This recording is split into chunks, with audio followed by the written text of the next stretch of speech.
इष्टतमं विप्र सर्वभूतोपकारकं देव्यास्तु कवचं पुण्यं तच्छृणुष्व महामुने। प्रथमं शैलपुत्री च द्वितीयं ब्रह्मचारिणी तृतीयं चन्द्रघण्टेति कुष्माण्डेति चतुर्थकं पञ्चमं स्कन्दमातेति षष्ठं कात्यायनीति च सप्तं कालरात्रीति महागौरीति चाष्टमं नवमं सिद्धिदात्री च नवदुर्गाः प्रकीर्तिता उक्तानि तानि नामानि ब्रह्मणेव महात्मना। अग्निना दह्यमानस्तु शत्रुमध्ये गतो रणे विषमे दुर्गमे चैव भयार्ताः शरणं गताः।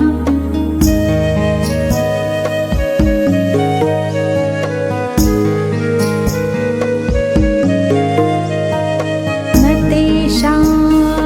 जायते किञ्चिदशुभं रणसङ्कटे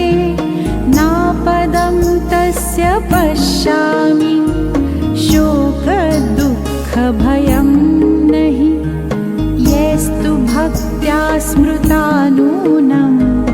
तेषां वृद्धिः प्रजायते। ये त्वां स्मरन्ति देवेशि रक्षसे तान्न संशयः। प्रेतसंस्थातु चामुण्डा वाराही महिषासना इन्द्रिगजसमारूढा वैष्णवी गरुडासना माहेश्वरी वृषारूढा कौमारी शिखिवाहना लक्ष्मीः पद्मासना देवी पद्महस्ता हरिप्रिया श्वेतरूपधरा देवी ईश्वरी वृषवाहना ब्राह्मी हंससमारूढा सर्वाभरणभूषिता इत्येता मातरः सर्वाः सर्वयोगसमन्विताः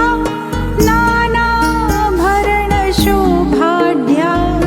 नानारत्नोपशोभिताः।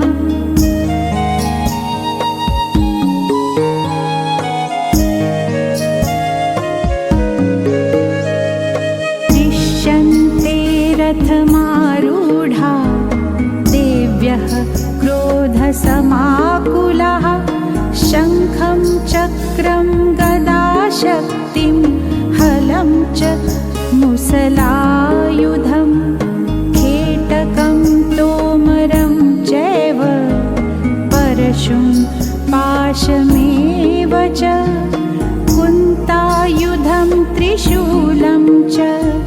शारङ्गमायुधमुत्तमम् दैत्यानां देहनाशाय भक्तानां भयाय च धारयन्त्यमृतघोषम्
तथा एवं दश दिशो रक्षे चामुण्डा शववाहना जया मे चाग्रतः पातु विजया पातु पृष्ठतः अजिता वामपार्श्वे तु दक्षिणे चापराजिता शिखामुद्योतिनी रक्षेदु मां मूधिर्न व्यवस्थिता मालाधरी ललाटे च भ्रुवो रक्षेद्यशस्विनी त्रिनेत्रा च भ्रुवोर्मध्ये यमघण्टा च नासिके शङ्खिनी चक्षुषोर्मध्ये श्रोत्रयोर्धारवासिनी कपोलो कालिका रक्षेत् कर्णमूले तु शाङ्करी नासिकायां सुगन्धा च उत्तरोष्ठे च चर्चिका अधरे चामृतकला जिह्वायां च सरस्वती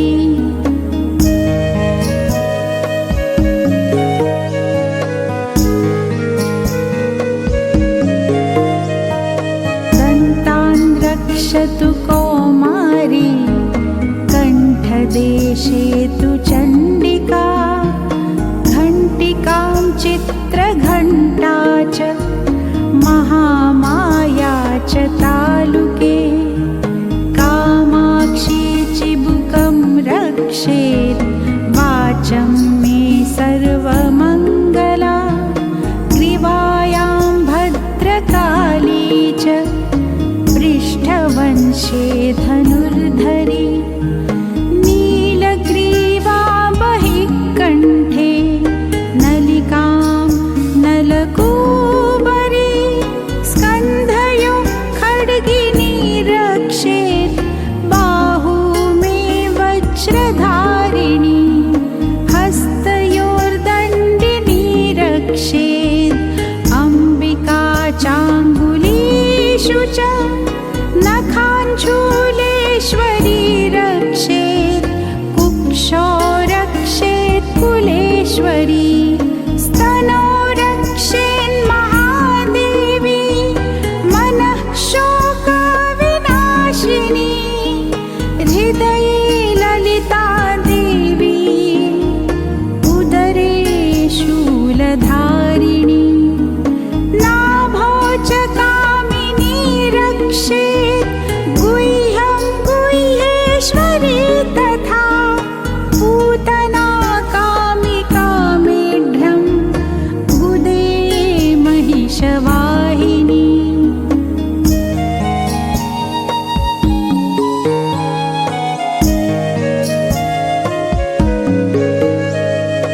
कट्यां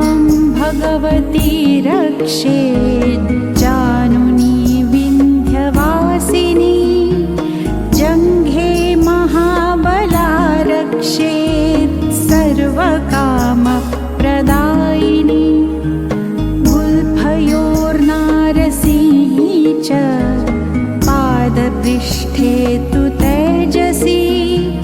पादाङ्गुलीषु श्रीरक्षेत् पादाधस्तलवासिनी नखान्दंष्ट्राकराली च केशांश्चैवोर्ध्वकेशिनी रोमकूपेषु कौबेरी त्वचं वागीश्वरी तथा रक्तमज्जावसामांसान्यस्थि मेदांसि पार्वती अन्त्राणि कालरात्रिश्च पित्तं च मुकुटेश्वरी पद्मावती पद्मकोशे कफे चूडामणिस्तथा ज्वालामुखी नखज्वालामभेद्या सर्वसन्धिषु शुक्रं ब्रह्मा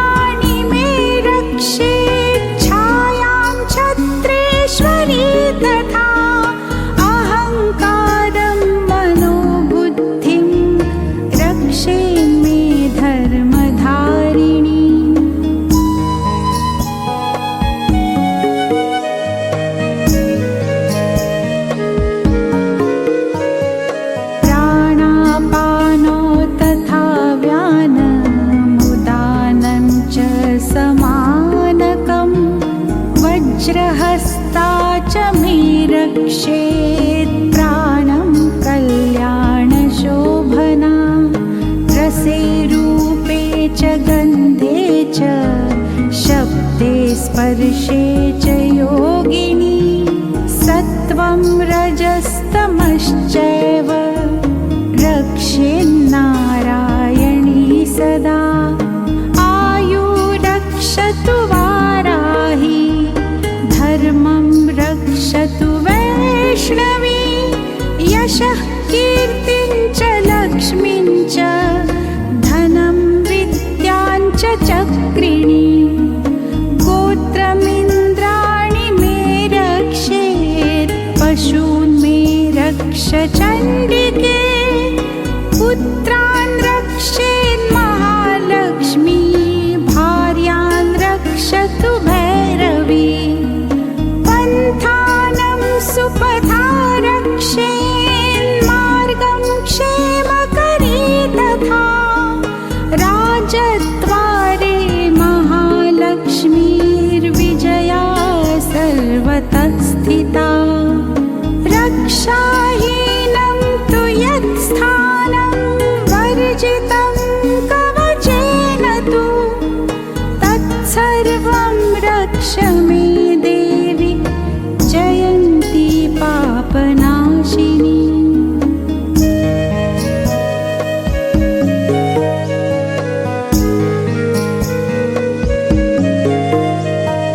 पदमेकं न गच्छेत्तु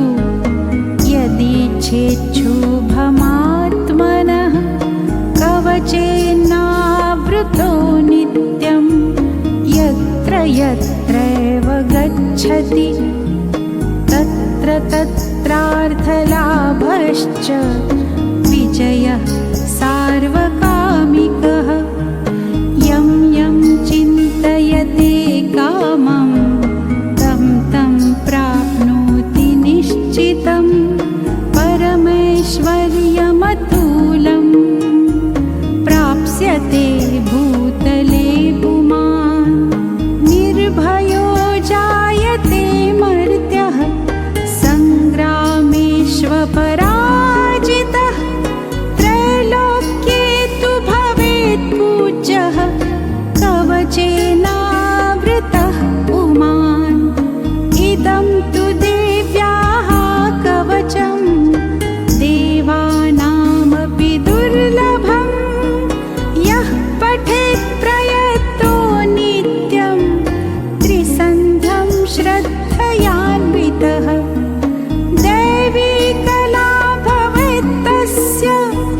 त्रैलोक्येष्वपराजितः जीवेत् वर्षशतम् साग्रमपमृत्युविवर्जितः नश्यन्ति व्याधयः सर्वे लूता विस्फोटकादयः स्थावरं जङ्गमं चैव कृत्रिं चापि यद्विषम्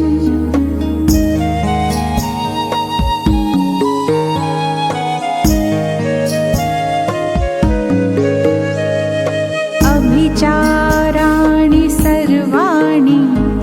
मन्त्रयन्त्राणि भूतले भूचराः खेचराश्चैव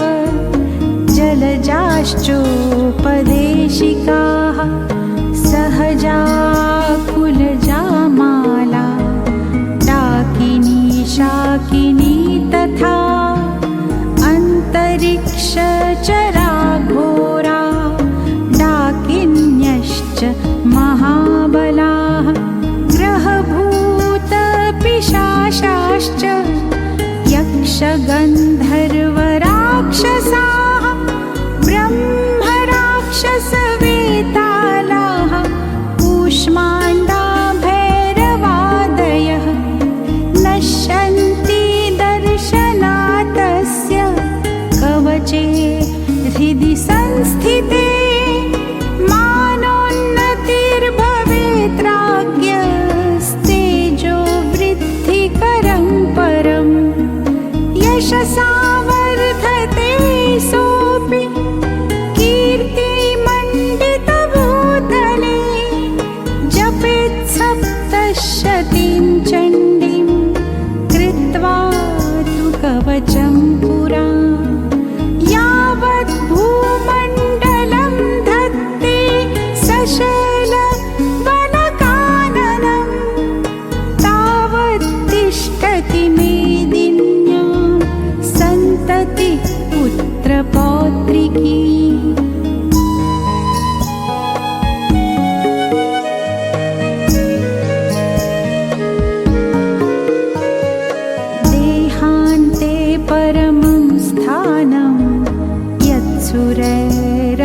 दुर्लभं प्राप्नोति पुरुषो नित्यं महामाया प्रसादतः। लभते परमं